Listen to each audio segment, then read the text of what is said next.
All right. So here's the moment you've all been waiting for, being done. So you've gone through, you've looked at everything. You've looked at the exposition, the rising action, the climax, the falling action, resolution. Um, you have gone through and checked your pacing. You've looked at your dialogue and made sure that the grammar is as close to accurate as you could possibly get it. Um, you've rechecked for pacing. You've looked for action words.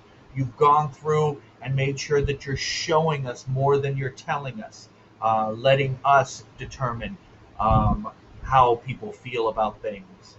Um, and when you're finally done, go through your draft. It should be, you've been working on it in there in your writing folder. You take away all the highlighting. Now, please take away all the highlighting. If anything is still underlined with a squiggly blue or red line, that's Google telling you we think something's either misspelled or grammatically incorrect. Click on it, look what its suggestion is. It's not always right. Please don't tell it yes just because it's suggesting there might be a problem. Um, but if you're not sure how to spell something, and it says this is the way to spell it, there's a good chance Google has it right.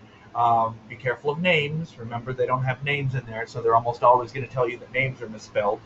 And with grammar, if you played around with writing in a way, if you tried to write at times the way people talk, this is one of the times you can do that in stories. In essays, you have to use what I call money English. That's that proper English that you're supposed to use in job interviews and college essays and all that fun stuff.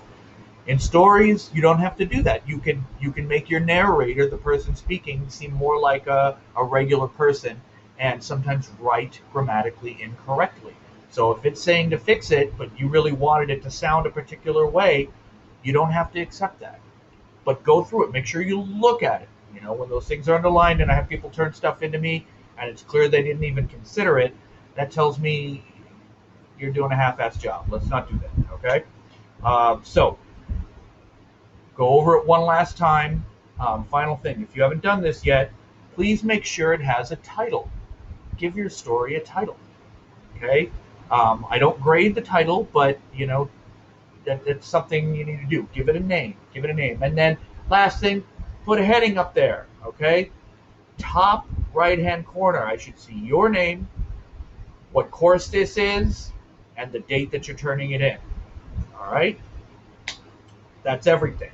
Turn that in. I'll look it over. If you've done everything perfectly, then we're done. Otherwise, there's a good chance I'm going to give you some things that you need to fix in there.